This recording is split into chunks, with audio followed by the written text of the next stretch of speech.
Dante Boxing Nation.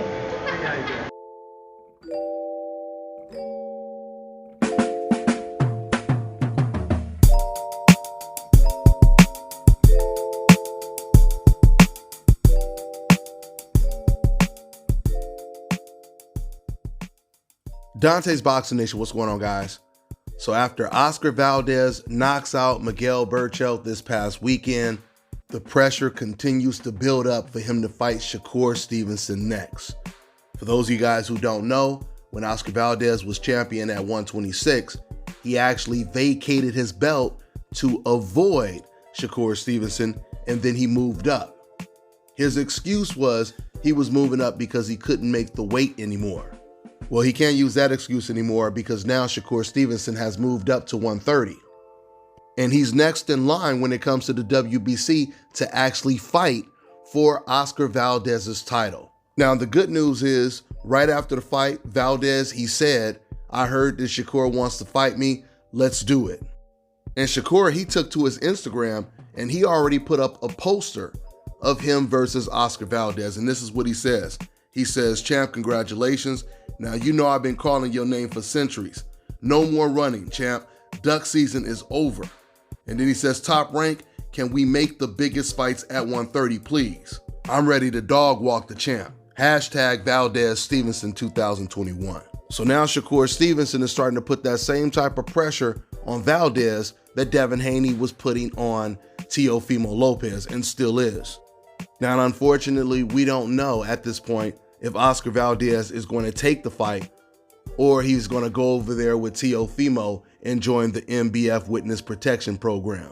So I would advise you guys, don't get your hopes up high like I did before when I heard Teo talking the same way about fighting Tank Davis and fighting Devin Haney, just to find out he never had any plans of fighting Devin Haney next. In fact, he turned down $4 million to fight Devin Haney just to fight George Kambosos for less money. And don't forget, guys, Teofimo's own manager admitted that Teo did not have to fight his IBF mandatory. The IBF would have allowed him to fight Devin Haney or whoever else if he wanted to. But it was Teo that decided to take this fight. This wasn't the fight that Bob Arum was pushing Teo to take. This wasn't the fight that the IBF was pushing him to take.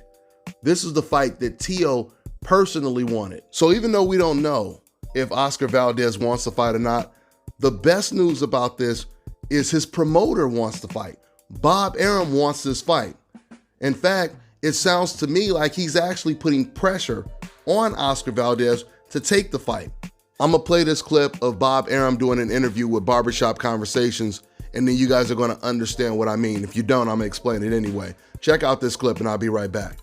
I know that Shakur, who I have great respect for and really affection for, was at the fight last night and told me that that's the fight he wants to do. And Valdez said that that's the fight that he wants.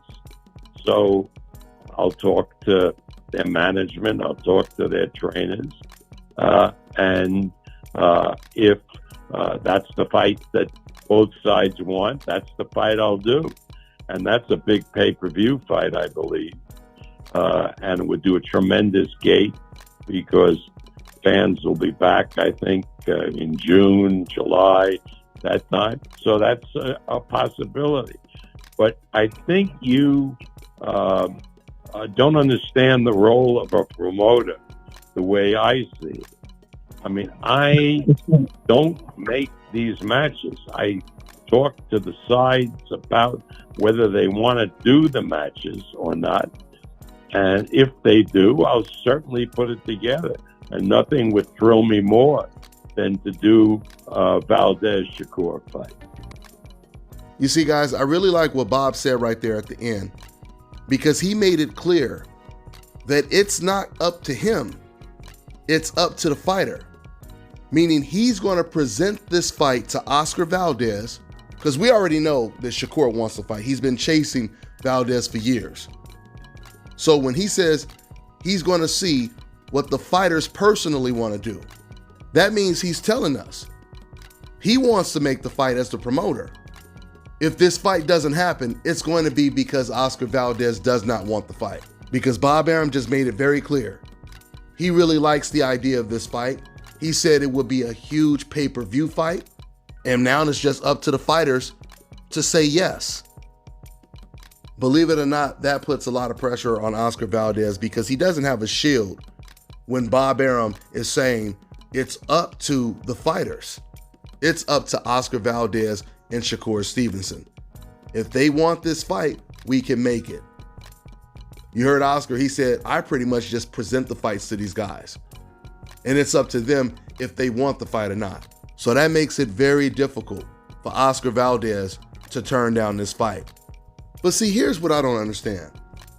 When it comes to Oscar Valdez, he is a very, very prideful Mexican fighter. And I would think that someone who is that prideful, someone who has so much devotion to their country, it would seem that he would be desperately going after other fighters that are not Mexican to prove that Mexico is the best. I remember in the last video I just did, my post-fight video of Oscar Valdez knocking out Burchell. The whole comment section was filled up with Mexicans are the best, Mexicans run boxing, etc., etc., etc. And it's cool for you guys to say that. But my whole thing is, if you're going to say that, why aren't you pushing Oscar Valdez to go out and show it, right? You guys should be on his Instagram, on his Twitter. You guys should be asking him, when are you going to fight Shakur? When are you going to show that Mexicans are running boxing, etc., etc.?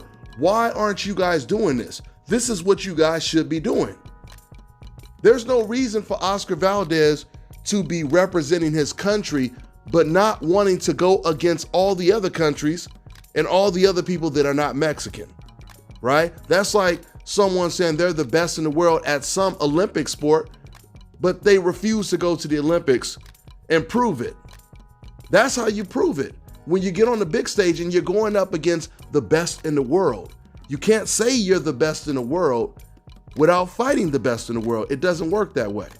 And you certainly can't say you're the best in the world if you continue to avoid one particular race, one particular nationality. I mean, you can't go to the Olympics and say, I'll fight everybody on the bracket except for that one fighter from Cuba. It doesn't work that way. So hopefully Oscar Valdez, he is willing to take the fight. It's a good sign that Shakur Stevenson, as Bob just put it, Shakur, he reached out to Bob directly and said, Bob, I want this fight next. Bob already feels it's a great fight. He feels it's a big fight. It's great that Bob said to the public, it's up to the fighters to take the fight now. I can't force them to do it. All I can do is present the fight, and it's up to them to take it. Which really means he's only talking about Oscar Valdez. Because remember, it was Shakur that came up to Bob Arum and said, Bob, this is the fight that I want. So he can only be talking about Oscar Valdez in this situation. So with that kind of pressure on Oscar, let's see if he takes the fight. He has no reason to turn down this fight. And you also have to look at it this way. Once again, you got Oscar Valdez representing Mexico, right? Shakur Stevenson is giving Oscar Valdez an opportunity to get in the ring and possibly beat, arguably, the best young American fighter that has the most potential to become pound for pound the best fighter in the world within the next, 5 years. So when you look at it that way, it would seem to be a no-brainer that Oscar Valdez would be going after Shakur Stevenson, and that would be the fight that he only wants next. Once again, we're going to see. We're going to see if Oscar takes this fight or if it's going to be another letdown for one of the worst years of boxing in quite some time. That's all I got for now, guys. I'm on to the next one.